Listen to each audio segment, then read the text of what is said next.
I kind of being playing with Russ. I know exactly how he gets these triple doubles, and it's pretty amazing because it's like for him, when he grabs a rebound, that just unlocks the fast break, and I understand why he does that. So as a point guard, you don't have to box anybody out because usually the point guard is the first one back on defense. Right. So I watched him. You know, he takes that and uses that to his advantage to go in there and help rebound because sometimes you're battling with those bigs and you got wing players that are long and athletic.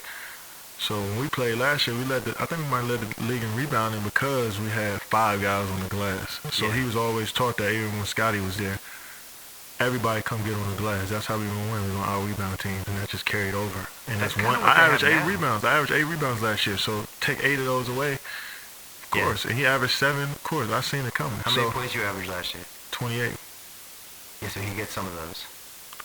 Yeah, you got the ball in your hands more and you shooting more, of course.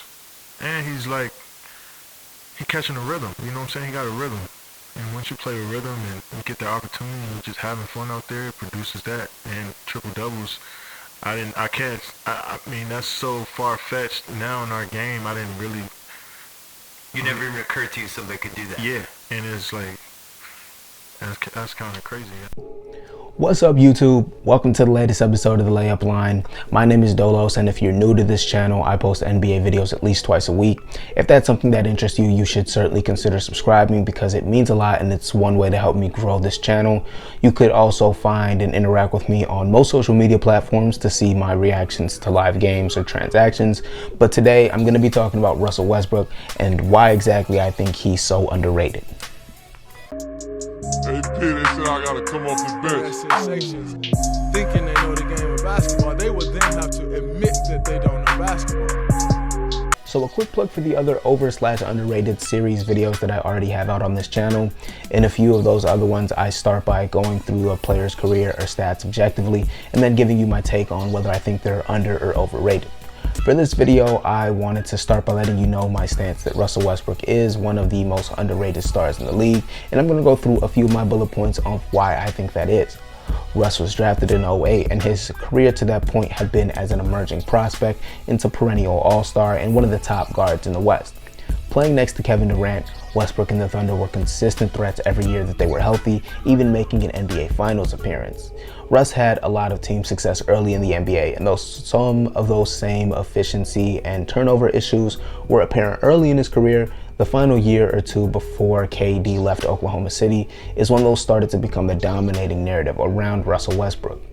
Kevin Durant leaving the Thunder increased the volume on those criticisms that Westbrook was getting, and the lack of postseason success that Westbrook has had since 2016 has been used to underrate him in all-time discussions, which I think is just flat out ridiculous because before 2017, he still has a scoring title, 5 All-Star and 5 All-NBA selections, and 6 playoff appearances where his teams made 3 Western Conference Finals appearances and 1 second-round series, and they also made the NBA Finals. Those accolades alone are already more than some Hall of Famers or contemporary superstars have compared to him, but since 2017, he's now stacked a MVP award, another scoring title, 4 more All-Star and All-NBA selections, in addition to averaging a triple-double for 3 straight years, which he's currently doing again this season. I'd be overrating Russell Westbrook to make this video and act like he's a perfect player without flaws. His shot selection has hurt his teams in the postseason, and sometimes his defense is more activity than productivity. He is one of, if not the most turnover-prone, high-usage superstars in league history, and his lack of a consistent jump shot at the point guard position has definitely kept him from even more success in his career. But somewhere along the way, people took all these critiques and their feelings about triple doubles being overrated and combined with the fact that he's on a $40+ million deal, and they just went in the other direction on underrating Russell Westbrook. This video will be focused on Westbrook's post-Durant years, and I think that's the time period where he's been most underrated. And I'm glad to see that some people have given him his flowers for just how tremendous that 2017 MVP season was. No disrespect to that 2017 roster, but there are a solid number of those players who are out of the league. The guys still in the league like Oladipo, Sabonis, and Jeremy Grant were all at different stages of their careers where they didn't necessarily provide positive impact, and they were questionable fits around Russ's non-floor spacers. This season, I've seen people compare Lillard or Steph to 2017 Russell Westbrook, because those two guards are having to carry tremendous offensive loads this year and have struggled for stretches to get a decent win rate.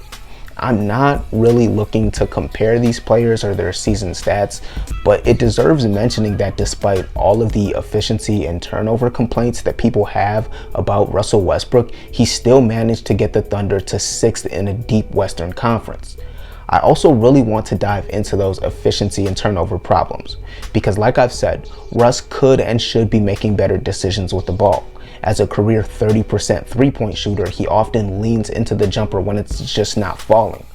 But I want to point out that those OKC teams had an average rank of 25th in the league over those post 3 years without Kevin Durant.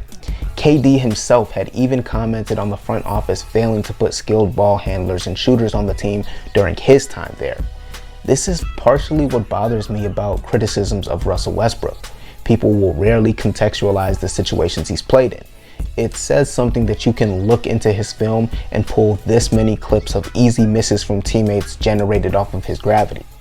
When you watch, it's obvious the tweaks that Russ needs to make, but the team flaws have been obvious too. I think Russell Westbrook's 2020 season in Houston is the perfect example of how much better he can perform with spacing.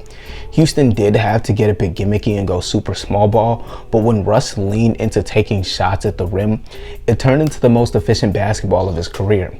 Mike D'Antoni and the Rockets weaponized the fact that Russ isn't a threat on the perimeter, and he did also have James Harden there, but in my opinion, Russ was just as important, if not more, particularly during the second half of the year where James Harden did have a few slumps like he did in January.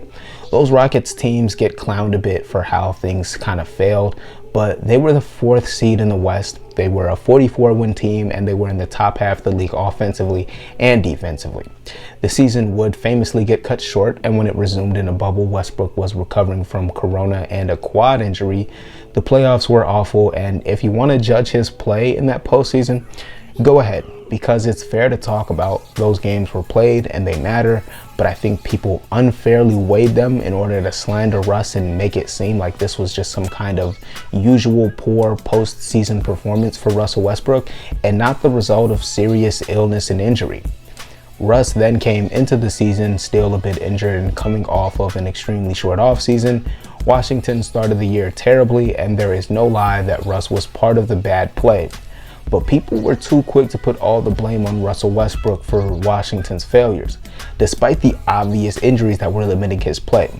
It's also no coincidence that since Westbrook has gotten healthy, his play has improved significantly, and the Wizards have been a lot more successful since their slow start, although they're still a bit inconsistent. And somehow during the most difficult and chaotic season in NBA history, we're back to Russell Westbrook averaging a triple-double for the year, and he is currently, at the recording of this, 10 triple-doubles away from breaking Oscar Robertson's all-time record for career triple-doubles.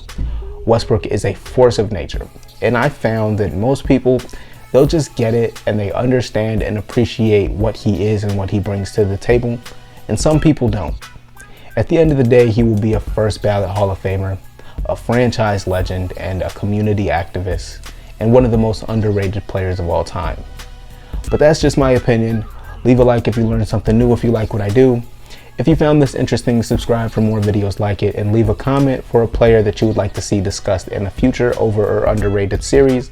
Thank you for watching, and enjoy the rest of your day.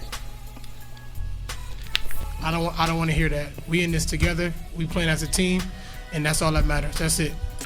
Yeah, Russell, I'm not trying to split you up, but twice in 3 games, you guys have not played well at all when you've gone to the bench. That's fine. I'm just trying to figure out what's going on. Russell, you ain't played well at all. Say Russell and the team haven't played well. Don't say when Russell goes out, the team don't play well. It don't matter. We in this together. That may be, Russell, but I asked Steven a question, and it's a legitimate. Me and you. Next question. It's a legitimate question. Next question.